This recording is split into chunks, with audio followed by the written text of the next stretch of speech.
Le prix. Le chef de l'État a dit, quels que soient les prix, la sécurité sera rétablie là où il y a des désordres, spécialement à l'est du pays. En outre, c'est la même chose, nous allons nous y rendre nous-mêmes. Les éléments sont déjà envoyés, ils sont sur le terrain, ils opèrent. Des infiltrations, nous avons appelé, nous, nos deux chambres, l'appel à la vigilance. Il y a des gens qui sont arrêtés. Une force mixte, Parc national de Virunga, Corps PPN, FARDC et police vient d'être déployée en Zulu afin d'assurer la mise en œuvre de l'arrêté numéro 01/64 du 15 septembre 2022 du gouverneur de province suspendant toute activité non en phase avec la conservation de la nature. Au total, 125 éléments seront stationnés en permanence dans cette zone avec pour objectif d'empêcher notamment les activités de construction et de toute autre nature entreprises par des personnes auteurs de l'envahissement, comme l'a indiqué les conservateurs. Rodrigue Mugaruka, directeur provincial adjoint du Parc national de Virunga, lors de sa causerie morale d'avant-déploiement. Donc tutakataza kujenga manyumba mule, tutakataza kujenga kuuzisha maparsele mule, tutakataza vile vile kulima mule, tutakataza gari yoyote kukamata mchanga mule. Kama iko manyumba 300, nyumba 301, 302, 304, ile kama inakuwa le conservateur Rodrigue Mugaruka a appelé à cette occasion les éléments commis à cette mission au respect de règles d'engagement, notamment le respect des droits de l'homme. Ainsi, tout acte contraire sera réprimé conformément à la loi, a-t-il dit. Wakati mutafanya ile kazi, kuko toujours mesure d'exécution mutafuata. Musisahau kama tu porteur d'armes et que tuko régi na code pénal militaire. Musisahau vile vile kama maabi en matière de droit humanitaire international, si va porter d'armes inaachaka mtu anakuwa ndani hata na yeye anaweza kubeba. Mnashikia? Ndio maana kila komanda, kila element wa opération conjointe hii ataombewa kwa discipliner. Signalons que la mise en œuvre de cette force intervient 15 jours seulement après la décision de la mise en place par le gouverneur de province. Déjà pour cette mesure de déploiement, des fours de braise ont été détruits juste après que le propriétaire se soit volatilisé dans la nature. L'ICCN espère que ce déploiement va décourager les envahisseurs du Parc national de Virunga dans cette zone.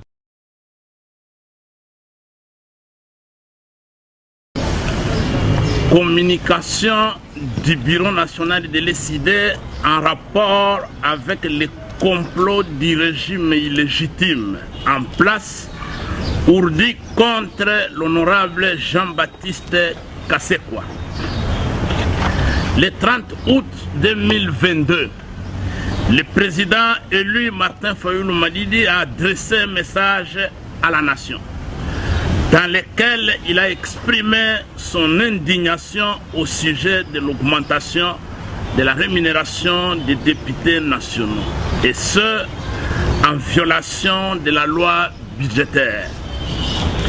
Les revendications principales du président élu dans le message précité se résument en 4 points. 1. L'exigence d'une enquête des institutions en charge du contrôle des finances publiques pour établir les responsabilités sur cet acte obscur de corruption et de délinquance financière. 2. La démission du bureau de l'Assemblée nationale. 3. L'annulation pure et simple de cette augmentation injustifiée. 4.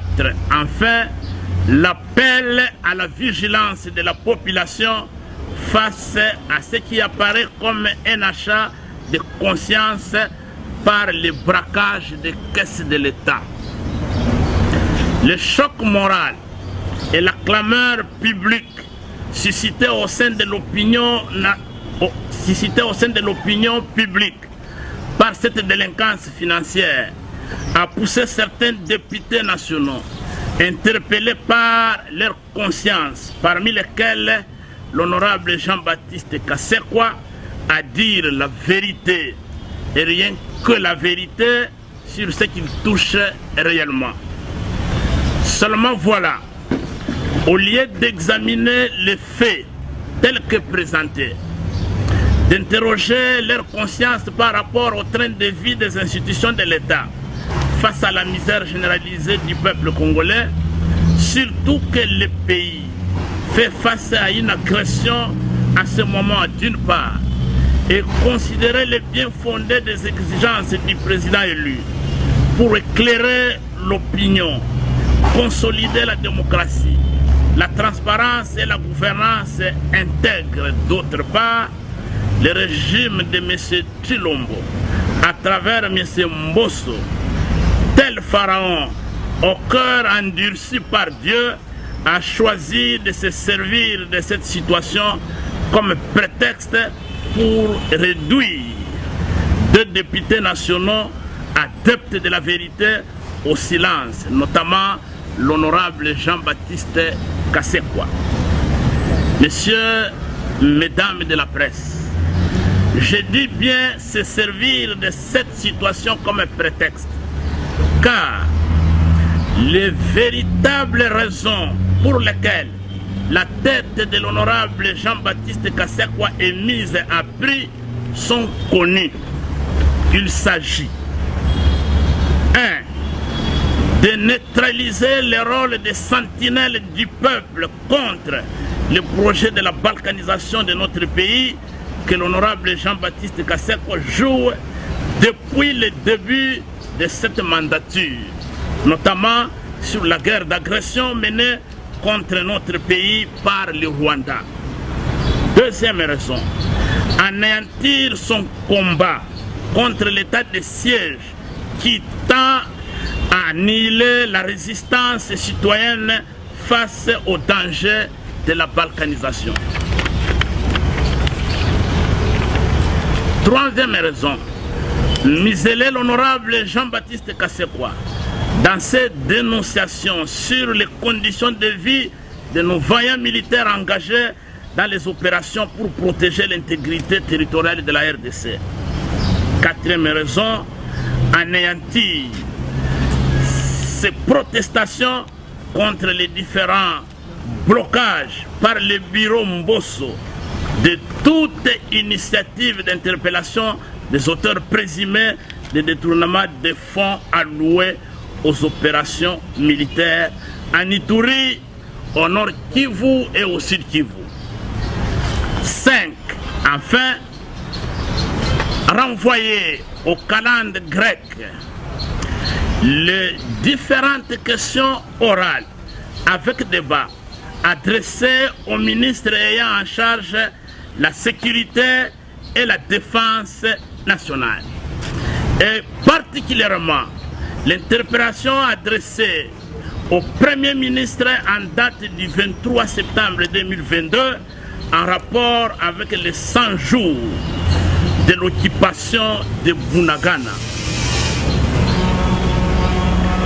Il faut également ajouter à cette liste non exhaustive la volonté manifeste du bureau Mbosso de refuser d'annuler et de renoncer à cette augmentation illégale de la rémunération des députés et surtout de présenter le président élu Martin Fayoulou comme menteur. Pour toutes ces raisons, le régime illégitime qui gouverne le pays par défi a décidé de réduire au silence ce qu'il considère désormais comme des témoins gênants. Au regard de ce tableau sombre, le Bureau national de l'ECD exige l'annulation pure et simple de la procédure en cours à l'Assemblée nationale contre l'honorable Jean-Baptiste Kasekwa qui, visiblement, est une formalité tendant à habiller une décision déjà prise.